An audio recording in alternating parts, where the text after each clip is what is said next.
नमस्कार भक्तों, मित्रों और साधकों, आप सभी को गुरु सत्यवान की ओर से बहुत बहुत नमस्कार। आज हम एक बहुत महत्वपूर्ण विषय उसके ऊपर चर्चा करने जा रहे हैं। बड़ा ही रोचक विषय है। रोचक विषय कैसा कि सभी लोग जानते हैं फिर भी उसको मानते नहीं। कि भाई सभी क्या जानते हैं और क्या नहीं मानते।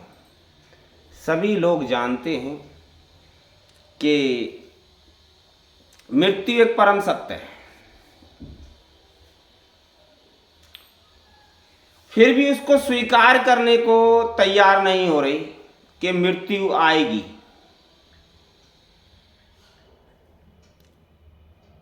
तो जो उसकी तैयारी पहले से ही कर लेता है तो उसको किसी भी प्रकार से दुख और दर्द का अनुभव नहीं होता।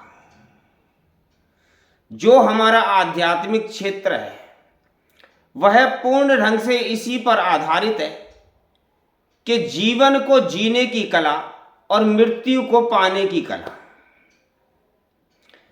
जीवन और मृत्यु दोनों एक सम हो जाएं, ना तो आप में जीने की कोई ललक हो और ना ही मृत्यु के आने पर किसी प्रकार का कोई दुख हो।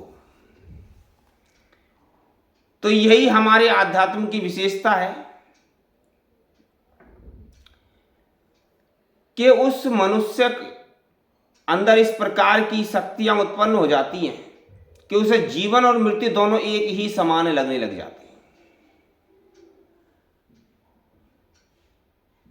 जब एक ही समान लगने लग जाते तो दुख का तो अनुभव होने का मतलब ही नहीं है। लेकिन कुछ लोग मोह के कारण इस मृत्यु को स्वीकार नहीं करते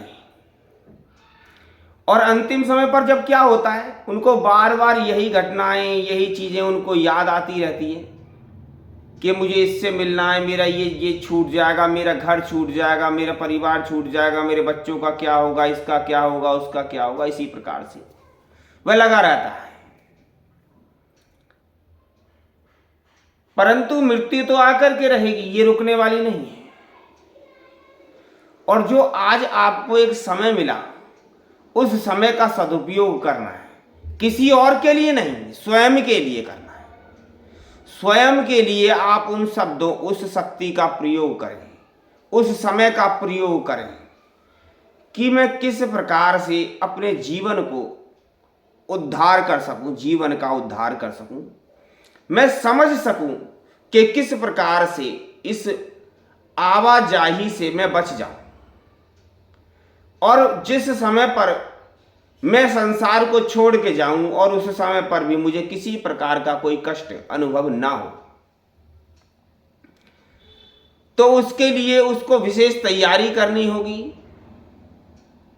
भगवान का भजन करना होगा।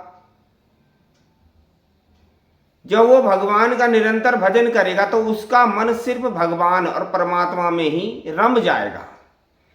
और घर का क्या होगा, परिवार का क्या होगा, बच्चों का क्या होगा, वह सब स्मृति समाप्त हो जाएगी और अंतिम समय पर वह अपने आप को परमात्मा में लीन करने के लिए आसानी से, सहजता से अपने भाव को ला पाएगा, जब भी वो मोक्ष की गति को प्राप्त कर पाए। लेकिन यदि आज के समय का सदुपयोग हमने नहीं किया तो फिर तो जैसे सब हो रहा है, संसार चल रहा है, चलता ही रहेगा।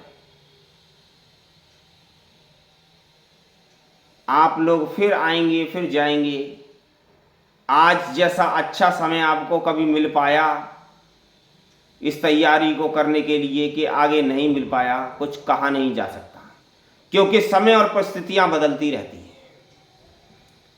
आज समय कुछ और है, कल कुछ और होगा। और यदि आप आज की घटना को कल पर परिवर्तित कर दें कि कल देखूंगा, मेरे को आज समय नहीं है, कल करूंगा, परसों करूंगा, तो ये समय इसी प्रकार से बीतता हुआ चला जाएगा। तो आपको आज से ही, अभी से, इसी क्षण से एक अभ्यास आरंभ करना होगा। उस भजन को करने की तैयारी करनी होगी जो आप लोगों को गुरु के द्वारा प्राप्त है। उस भजन में तल्लीन होकर के लग जाना होगा, बिल्कुल मन लगा करके, रमा करके। फिर देखिए आपको अवश्य सद्गति प्राप्त होगी और जीते जी ही आप मोक्ष की गति को प्राप्त कर लेंगे, क्योंकि आप अपनी सामर्थ्य को जान चुके होंगे जाने से पहले कि मैं वास्तविकता में मोक्ष प्राप्त कर पाऊंगा कि नहीं कर पाऊंगा। क्योंकि कुछ समय बाद ही इसका अनुभव होने लगता है जब हम तपस्या में लीन हो जाते हैं।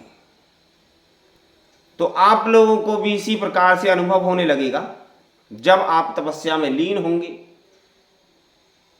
जरूरी नहीं है कि आप 12 घंटे में से 24 घंटे में से 10 घंटे निकाले, 5 घंटे निकाले, परंतु आप 5 मिनट तो अपने लिए निकालें। सिर्फ अपने लिए ही करें, किसी के लिए ना करें, स्वयं के लिए करें। आप अपने लिए कभी भी नहीं जीते, यही परम सत्य है। कभी मां के लिए, कभी बाप के लिए, कभी भाई के लिए, कभी बहन के लिए, कभी पड़ोसी के लिए, सभी के लिए जीते हैं, परंतु आप कभी अपने लिए नहीं जीते। ये 5 मिनट, 10 मिनट, 2 मिनट का जो समय है, इसको अपने लिए निकालें। उस समय पर सबको भूल जाएं और निश्चित होकर के परमात्मा का भजन करें। आपको धीरे धीरे आभास होने लगेगा, ज्ञान होने लगेगा कि जो अब आप कर रहे हैं यही सही रास्ता है, बाकी इससे पहले का जो रास्ता था वह बिल्कुल गलत था। किसी के लिए कुछ नहीं करना है, अपने लिए करना है। हम सदैव किसी ना किसी और के लिए कुछ ना कुछ करते रहते हैं, परंतु अपने लिए कभी भी कुछ नहीं करते।